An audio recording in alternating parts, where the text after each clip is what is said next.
नमस्कार दोस्तों, आपका स्वागत है एक और नई वीडियो में। दोस्तों, आज इस वीडियो में हम डिस्कस करेंगे drainage system of Himalayan reverse, Himalaya की नदियों का अपवाह तंत्र। दोस्तों, हिमालय से निकलने वाली नदियां 12 मासी होती हैं, यानी 12 महीने वाली होती हैं। अर्थात इनमें जल का बहाव पूरे वर्ष निरंतर बना रहता है, क्योंकि इनको जल की प्राप्ति हिम के पिघलने यानी बर्फ के पिघलने तथा वर्षा दोनों से होती है। इस कारण इसे 12 मासी नदियाँ कहते हैं। अपने पर्वतीय मार्ग में ये नदियाँ गहरे गार्ज, वी आकार की घाटियाँ, छिप्रिकाएँ व जलप्रपात का निर्माण करती है। दोस्तों, यहाँ गार्ज का अर्थ होता है पहाड़ों के बीच बनी एक गहरी संकरी ढलान वाली घाटी।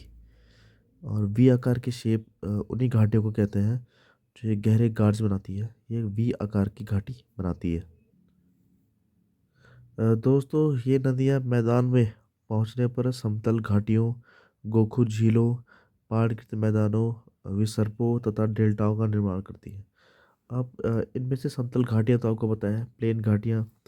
गोखुर झीलों का मतलब होता है मैदानी भागों में नदियों द्वारा गुभाओं से कटकर अलग होने वाली एक चाप प्रकार की एक झील बनाती है, या अर्धचंद्राकार जैसी यह चाप के आकार की एक झील का निर्माण, उसे हम गोखुर झील कहते हैं। तो इन सब चीज़ों का निर्माण करती है। विसर्पो मतलब एस आकृति, एस की आकृति जैसे ये होती है, एस की आकृति, अ, जैसे एस की आकृति ये होती है, इस तरह की आकृति को हम विसर्प कहते हैं। आगे देखते हैं, हिमालय से निकलने वाली नदियों के अपवाह तंत्र में मुख्यतः 3 नदियों का अपवाह तंत्र शामिल होता है। सिंधु नदी अपवाह तंत्र, गंगा नदी अपवाह तंत्र और ब्रह्मपुत्र नदी अपवाह तंत्र। तो दोस्तों, ये 3 प्रकार की सिंधु नदी, गंगा नदी और ब्रह्मपुत्र नदी। सबसे पहले डिस्कस करते हैं सिंधु नदी अपवाह तंत्र को। सिंधु नदी का उद्गम तिब्बत के कैलाश पर्वत श्रेणी में बोखरचू बोखरचू के निकट एक हिमनद से होता है। बोखरचू के निकट एक हिमनद से होता है। इसी तिब्बत में सिंगी खम्बान अथवा शेरमुख कहते हैं। जहाँ से इसका उद्गम होता है वहाँ तिब्बत में से सिंगी खम्बान या शेरमुख कहते हैं। और ये किसके निकट होती है? बोखरचू के निकट होती है। सिंधु नदी अपने उद्गम से निकलने के पश्चात लद्दाख एवं जास्कर श्रेणियों के बीच से उत्तर पश्चिम दिशा में प्रवाहित होती है। यानी लद्दाख और जास्कर श्रेणी आती है के बीच से उत्तर पश्चिम दिशा की ओर प्रवाहित होती है। यह दमचोक के पास भारत में प्रवेश होती है। ये इम्पोर्टेंट है। भारत में कहाँ पर प्रवेश होती है? भारत में दमचोक में भारत में प्रवेश होती है, तथा लद्दाख एवं गिलगित से प्रवाहित होकर गार्ज का निर्माण कर दर्दिस्तान में चिल्लड़ के निकट पाकिस्तान में प्रवेश होती है। पाकिस्तान में कहाँ प्रवेश होती है? दर्दिस्तान से चिल्लड़ के निकट पाकिस्तान में प्रवेश करती है। भारत में इसकी लंबाई 1114 किलोमीटर। ये इंपॉर्टेंट है कि भारत में इसकी लंबाई कितनी है।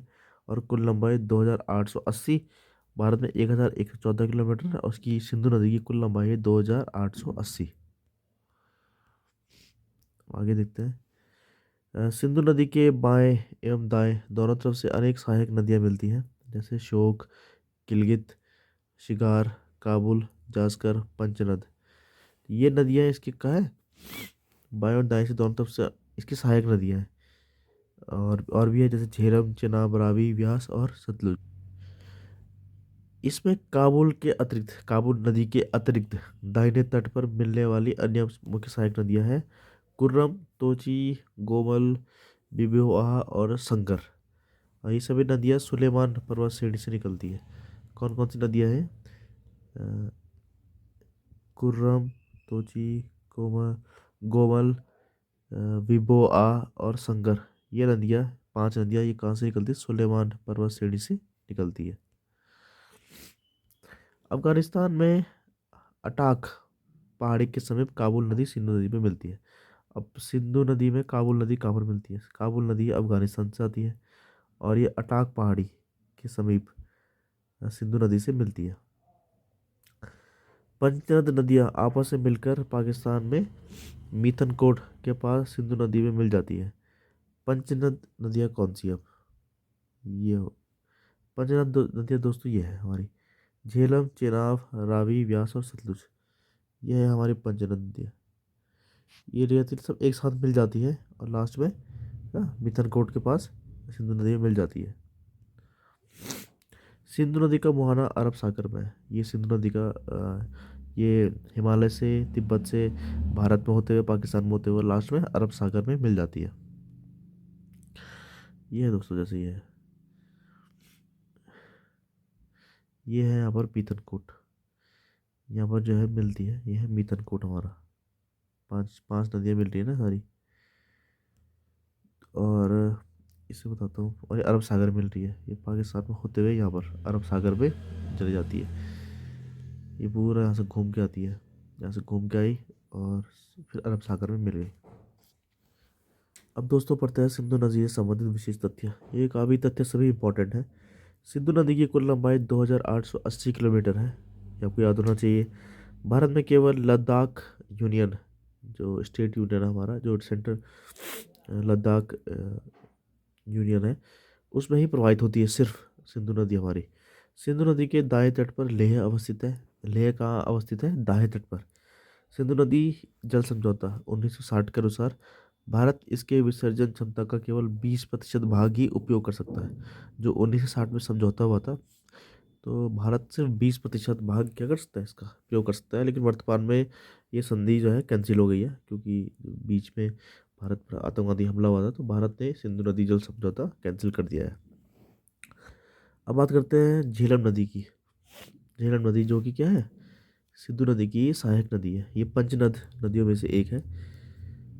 इसका उद्गम पीर पंजाल गिरिपद के स्थित बेरीनाग के निकट शेषनाग झील से हुआ है। आप याद रखना, इसका उद्गम कहाँ से हुआ है? पीर पंजाल गिरिपद। दोस्तों यहाँ पर जो गिरिपद, गिरिपद का अर्थ होता है पहाड़ का निचला भाग, पर्वत का निचला भाग। तो पीर पंजाल के जो निचले भाग से इसका क्या हुआ? उद्गम हुआ है। बेरीनाग के निकट शेषनाग झील से झेलम नदी आती है। याद रखना, बेरीनाग के निकट शेषनाग झील से इसका उद्गम होता है तथा यह वुलर झील से होती हुई पाकिस्तान में झांग के निकट चिनाब से मिल जाती है। अब क्या बताया इसने? वुलर झील से होती हुई, तो वुलर झील भी कहाँ पर आती है? झेलम। यार, वुलर झील भी कहाँ से आती है? झेलम नदी में आती है। तो पहले वुलर झील से गुजरती है और पाकिस्तान में झांग के निकट चेनाब नदी से मिलती है। अब पाकिस्तान में मिल जाती है चेनाब नदी से। हमारी झेलम नदी किससे मिल जाती है? चेनाब से। हमारी चेनाब नदी से कहाँ पर मिल जाती है? झांग। झांग एक क्षेत्र है पाकिस्तान में, वहाँ पर मिल जाती है चेनाब नदी से। यह श्रीनगर के पास विसर्प का निर्माण करती है। विसर्प का मतलब होता है एस आकार का मोड़ बनाती है। पाकिस्तान में प्रवेश करने से पूर्व यह नदी एक गहरी घाटी का निर्माण करती है, जिसे बास मंगल के नाम से जाना जाता है। याद रखना है, बास मंगल। पाकिस्तान से प्रवेश करने से पहले हमारी जो ये वाली नदी है, ये किसका निर्माण करती है?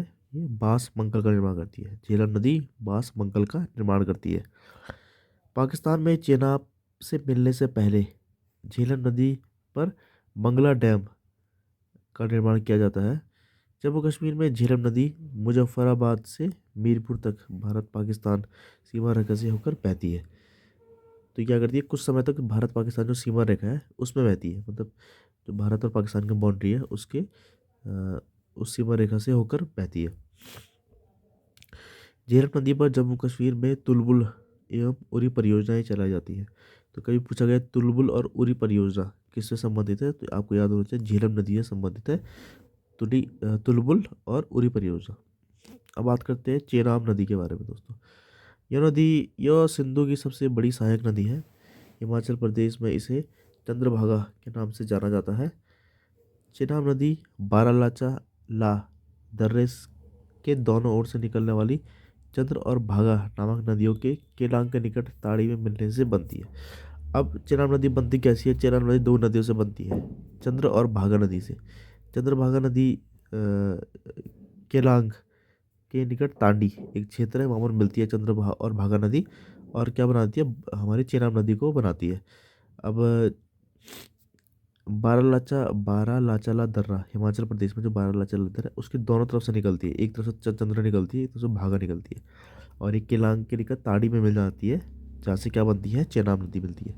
यह पीर पंजाल पर्वत श्रेणी के समांतर कुछ दूरी तक पश्चिम दिशा में बहती है, और किश्तवाड़ा के निकट पीर पंजाल के गहरे गार्च बनाती है। इसके पश्चात यह अखनूर के निकट मैदान में प्रवेश करती है। ठीक है।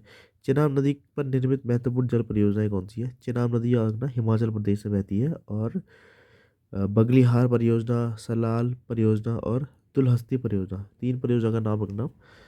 बगलिहार परियोजना, सलाल परियोजना और दुलहस्ती परियोजना चेनाब नदी पर बना है। अब बात करते हैं रावी नदी के बारे में दोस्तों। ये भी पंच नदियों में से एक है। इसका उद्गम हिमाचल प्रदेश के बृहद हिमालय के रोहतांग दर्रे के पश्चिम से होता है। तो रावी नदी का उद्गम कहाँ है? रोहतांग दर्रे के पश्चिम से हिमाचल प्रदेश में। यह चंबा घाटी में प्रवाहित होती है, और चंबा घाटी बहुत फेमस है हिमाचल प्रदेश में। तो कौन सी नदी प्रवाहित होती है? रावी नदी प्रवाहित होती है चंबा घाटी में। यह पाकिस्तान में सराय संधू के पास चेनाब में मिलती है, और हमारी जो रावी नदी है वो मिल जाती है चेनाब में, जैसा आप इस फोटो को देख सकते हैं। हमारी रावी नदी किससे मिल जा रही है? ये वाली, ये वाली नदी चेनाब नदी है, और ये हमारी रावी नदी है, यहाँ पर मिल जा रही है, पाकिस्तान में मिल जा रही है। पाकिस्तान में किस क्षेत्र में मिल जा रही है? सराय संधू जगह है, वहाँ पर हमारी रावी नदी चेनाब नदी से मिल जाती है। यह सिंधु के बाएं तट पर मिलने वाली नदियों में से एक है। रावी नदी पर निर्मित परियोजनाएं हैं चमेरा तथा थीन रणजीत सागर है। हमारी कौन सी परियोजना है? चमेरा परियोजना, थीन परियोजना। थीन परियोजना हमारी क्या है? रणजीत सागर पे है। और शाहपुर कंडी बांध परियोजना भी इसमें प्रस्तावित है। अब बात करते हैं दोस्तों व्यास नदी के बारे में। यह रोहतांग दर्रे है, रोहतांग दर्रा बहुत फेमस दर्रा है। ये पास व्यास कुंड से निकलती है हमारी ब्यास नदी। रोहतांग दर्रे के व्यास कुंड के निकट से ब्यास नदी निकलती है, जो हिमाचल प्रदेश के कुल्लू घाटी से प्रवाहित होती है। हिमाचल का जो कुल्लू घाटी है वहाँ से प्रवाहित होती है हमारी व्यास नदी। यह धौलाधर श्रेणी में काती एवं लारगी में गार्ज का निर्माण करती है। यह धौलाधर श्रेणी में काती एवं लारगी, यह याद रखना, काती एवं लारगी में गहरे गार्ज का निर्माण कहाँ करती है? काती एवं लारगी में। पंजाब के होशियारपुर जिले में स्थित तलवाड़ा नामक स्थान पर यह मैदानी भाग में प्रवेश करती है। हमारी व्यास नदी मैदानी भाग में प्रवेश कहाँ करती है? होशियारपुर जिले में। पंजाब के होशियारपुर जिले में तलवाड़ा नामक स्थान पर मैदान में प्रवेश करती है। यह हरिके नामक स्थान पर सतलुज से मिलती है। अब सतलुज से कहाँ पर मिलती है? हरिके नामक स्थान पर। अब देखते हैं व्यास नदी, हमारी व्यास नदी कौन सी है? ये देखिए, ये हमारी व्यास नदी है, सतलुज से मिल रही है, और ये हमारे यहाँ पर इनका मिलन हो रहा है, व्यास नदी और सतलुज नदी का। इसका आप स्क्रीनशॉट भी ले सकते हैं, जिससे आपको आसानी होगी याद करने में। हरिके नामक स्थान पर मिलती है। हरिके बैराज से ही इंदिरा गांधी नहर, भारत की सबसे लंबी नहर जो है इंदिरा गांधी नहर है, कहाँ से निकलती है? कौन से बैराज से? हरिके बैराज से। और हरिके में क्या होता है? हमारी दो दो नदियाँ मिलती हैं, हमारी व्यास नदी और सतलुज नदी मिलती है। यह पंच नदियाँ यह पंच नदी की एकमात्र ऐसी नदी है जिसका प्रवाह केवल भारत में है। अब देखो, ये हिमाचल से निकल रही है, लेकिन पंजाब में सतलुज से मिल जा रही है। बाकी नदियाँ कहाँ मिलती है? पाकिस्तान में मिलती है। तो ये पहले ही इसका सारा प्रवाह कहाँ है? भारत में ही मिल जाती है। एक ऐसी नदी है जिसका प्रवाह केवल भारत में है, पाकिस्तान में नहीं है इसका प्रवाह कोई। अब बात करते हैं सतलुज नदी के बारे में। सबसे इम्पोर्टेंट नदी है। यह तिब्बत के पठार की राक्षसताल झील से निकलती है। यह इसे लांगचेन लांगचेन खम्बाब नाम से जाना जाता है, याद रखिएगा, लांगचेन खम्बाब। यह भारत में प्रवेश करने से पहले लगभग 400 किलोमीटर सिंधु नदी के समांतर प्रवाहित होती है, तथा शिवकिला दर्रा से होकर भारत में प्रवेश करती है। कौन से दर्रे से होकर? शिवकिला दर्रा से होकर भारत में प्रवेश करती है। राक्षस ताल से निकलकर यह नदी पश्चिम दिशा में प्रवाहित होती है, एवं हिमाचल में यह गहरी घाटी का निर्माण करती है। भाखड़ा नागल परियोजना, ये याद ना, भाखड़ा नागल परियोजना हरिके बैराज और इंदिरा गांधी नहर से संबंधित होने के कारण यह भारत की सबसे महत्वपूर्ण नदियों में से एक है। सतलज नदी में तीन चीज़ याद रखना। भाखड़ा नागल परियोजना सतलज नदी पे है, हरिके बैराज सतलज नदी पे है, सतलज और व्यास यहाँ पर मिलते हैं। इंदिरा गांधी नहर भी सतलज नदी की वजह से है। सतलज नदी भी फिरोजपुर से फाजिल्का पंजाब के बीच भारत पाकिस्तान की सीमा से होते हुए बहती है। फाजिल्का आपको पता है ये लास्ट पॉइंट होता है भारत पाकिस्तान का। तो सतलज नदी भी फिरोजपुर से फाजिल्का के बीच भारत पाकिस्तान की सीमा से होते हुए बहती है। सतलुज नदी की लंबाई ये है कि 1450 किलोमीटर है। भारत में 1050 किलोमीटर बहती है, लेकिन टोटल इसकी है 1450 किलोमीटर। अब सिंधु जल संधि के बारे में सोचो कुछ चीज़ जानते हैं। सिंधु जल संधि कब हुई थी, जो हाल ही में निरस्त की गई थी भारत द्वारा। 19 सितंबर 1960 को विश्व बैंक की मध्यस्थता के माध्यम से भारत और पाकिस्तान के बीच कराची में सिंधु जल संधि पर हस्ताक्षर किए गए। इस समझौते के तहत सिंधु नदी तंत्र की 3 पूर्वी नदियां रावी सतलज व्यास, याद रखना, रावी सतलज व्यास के जल पर भारत का पूरा अधिकार दिया गया, जबकि 3 पश्चिमी नदियां झेलम चिनाब सिंधु के जल पर पाकिस्तान को दिया गया। संधि के तहत भारत के लिए निर्दिष्ट घरेलू गैर उपयोगी और कृषि उपयोग को छोड़कर हम इसका प्रयोग कर सकते हैं।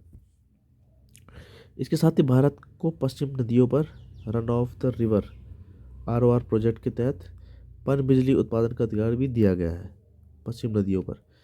सिंधु जल संधि 1960 के अनुच्छेद 8 के अंतर्गत इस संधि के क्रियान्वयन हेतु एक स्थायी सिंधु आयोग परमानेंट इंडस कमीशन का गठन भी प्रावधान किया गया है।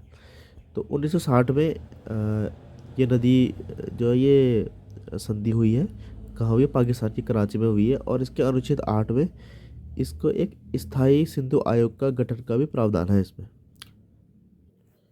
दोस्तों ये टॉपिक यहीं पे ख़त्म होता है। नेक्स्ट वीडियो में हम गंगा नदी या ब्रह्मपुत्र नदी का जो अफवाह तंत्र है उसके बारे में पढ़ेंगे। मिलते हैं दोस्तों अगली वीडियो में।